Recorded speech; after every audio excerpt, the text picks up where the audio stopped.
Congratulations is in order to the Philly Stars for losing the first ever USFL Championship twice. That's right, the Stars lost last night to the Stallions and all the way back in 1983 to the Michigan Panthers. The Stars have actually played in every single USFL Championship with a 2-2 record in the big game. This championship game here in the year 2022 was actually a pretty great game, featuring a wild fourth quarter with a ton of drama as both teams lost their starting quarterbacks. So let's recap the first spring league to make it a full season and play out a championship game in Canton, Ohio. Stars vs. Stallions here on That's Good Sports. I'm your football idiot, Brandon Perna.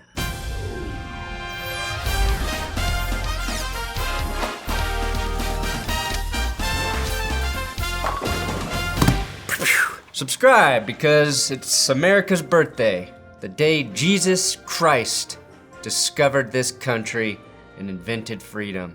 And if you like freedom, feel free to support this channel at patreon.com/thatsgoodsports. I've got big dick shoutouts for new patrons: Notorious Tori, Misty Kavasnika, and Mosmo. Don't forget all $10 patrons. Every month we have a Zoom meeting where you can come hang out, shoot the shit with me and other Patreon members. It's a lot of fun. We'll be doing it at some point this month here in July.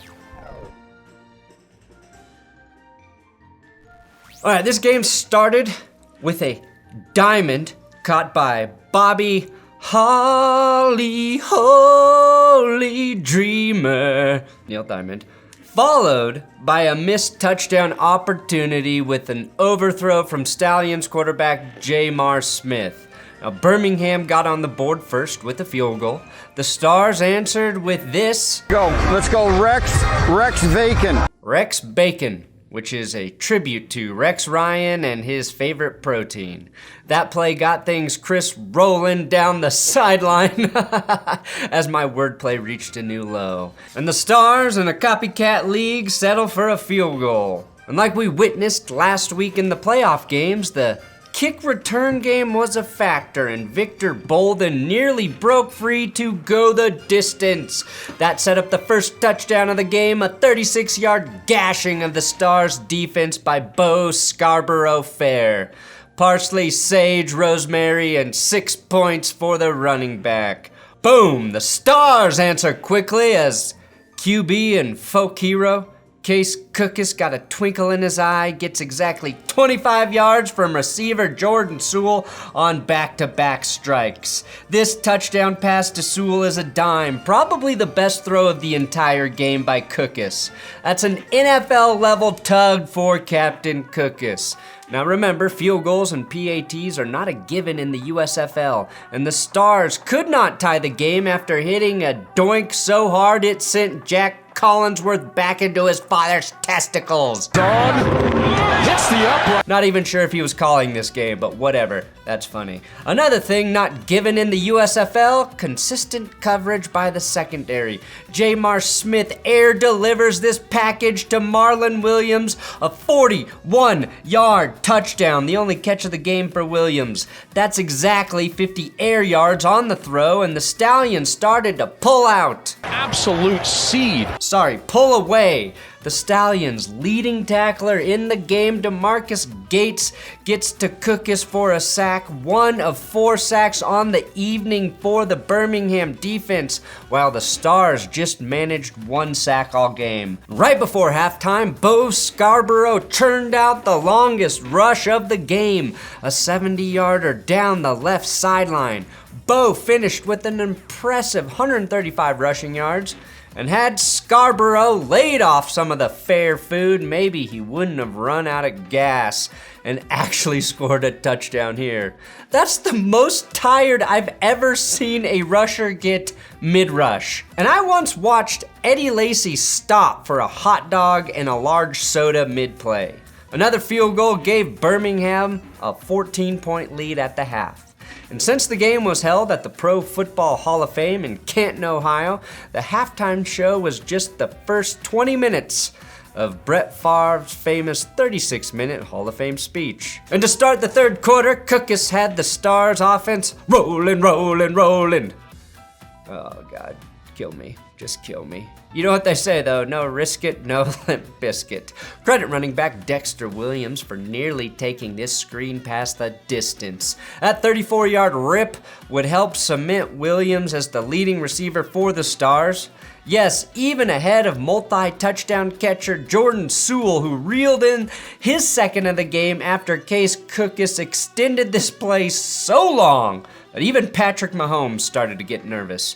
The second half was all Philly, and you didn't need a telescope or Neil deGrasse Tyson narrating to see these Stars take back the lead. Cookus fired off his third touchdown of the game to receiver Devin Gray, and suddenly the Stallions were in trouble. The team with just one loss all season lost the lead for the first time in this game, and shit went from bad to worse with the conversion of the 2-point play by guess who? Jordan Sewell. Furthermore, J'Marr Smith was sidelined with an unspecified injury. Now, during the broadcast of the game, they said J'Marr had cramps. Left the game with cramps. Later, I read it was an injury to his midsection. Personally, I think he just got his feet stuck in the pedals of this exercise bike. And the last time we saw a quarterback suffer cramps to his midsection was, of course, Lamar Jackson in that Browns game. But Lamar triumphantly returned to the field for the win. I have to believe Smith's injury was more than cramps because I've never seen a pro football player leave and not return to a game due to cramps, especially in a championship game. But Smith's absence was felt quickly as former Seahawk and the original starting QB for the Stallions this season, Alex Magoo, took over and promptly threw the ball to the other team. Then we learned what happens when the stars do not align. The greatest evidence I have that God does not exist. Case Cookus, who is moving the Stars back down the field, possibly to take an insurmountable lead, is tackled and his foot gets pinned and he breaks a fucking fibula. Not just any fibula, his fibula. Cookus is supposed to be married in 10 days. That's brutal, man, but chin up, Case. No matter how bad that break is, just be happy you're still alive. The same can't be said for Drew Lock, who was ruthlessly roasted by US Open Tennis on Twitter, who responded to a Seahawks fan saying tennis was not a sport with, not a sport, says the person about to watch 17 games of Drew Lock at QB.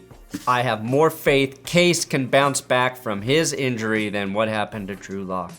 Now remember that Magoo pick? Well, this is the conversation he had with his head coach, Skip Holtz, afterwards. Okay, they had one safety, and he worked that way a little bit, so I like when he went inside, I'm not saying that you're wrong, I'm just telling you why I got off of him. Okay, I'm telling you what. Coach, I'm not saying what you're saying is wrong, I'm giving you my reasoning. Okay, I'm trying to get the ball to 7. I'm just saying, I'm trying to get the ball to 7. Okay, don't get frustrated. We're going to win this game. We're going to win this game. We're going to win this damn game. But you know what I mean? We're going to win it. I'm telling you what I'm thinking. I'm trying to go Apollo. A truly wholesome moment there. One they hyped up during the broadcast and on Twitter. Sorry if I'm not impressed though, when a head coach acts like a leader and talks to his players like a fellow human being. I know we expect all coaches to be assholes, but that's a bit of a trope. Although I do credit Holtz for not punching that damn hippie QB in his free-spirited long-haired face. That vote of confidence worked as Alex Magoo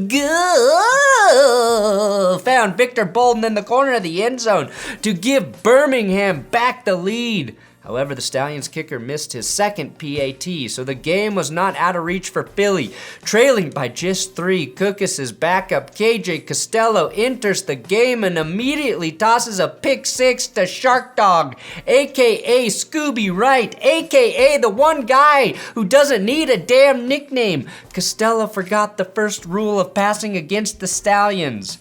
Always know, Scooby-Dooby-Doo where are you before throwing the ball? Shout out to both backups in this game though, because KJ Costello, after throwing that horrendous, crippling, devastating, game-losing, back-breaking, soul-crushing, earth-shattering, death-knell, catastrophic, pernicious, fatally flawed Nathan Peterman-y pick six, came back in and gave the Stars life with a warp speed TD drive that took less than a minute and a half to execute to put victory within reach. This gave us a glimpse into what the onside kick alternative looks like. The Stars elect to try and convert a 4th and 12 as opposed to kicking off. Birmingham brings the blitz and they just barely miss on the conversion.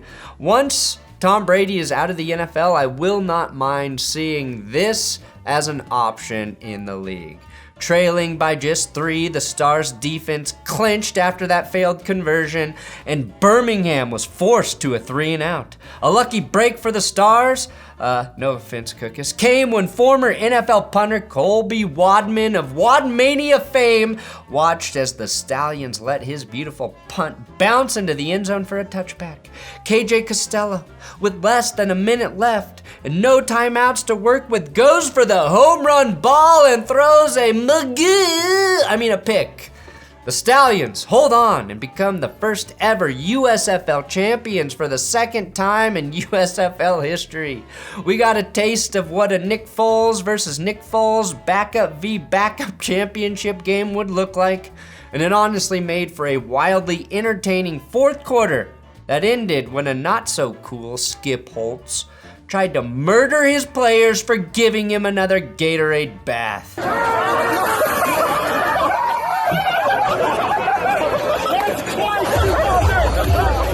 That clip ended right before Holtz choked out his lineman.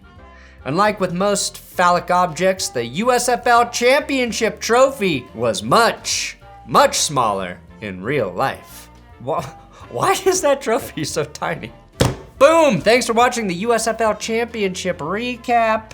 I hope some of you watched on this 4th of July, and if you haven't seen my 2007 NFL season tribute, check it out because that was a crazy good year of football.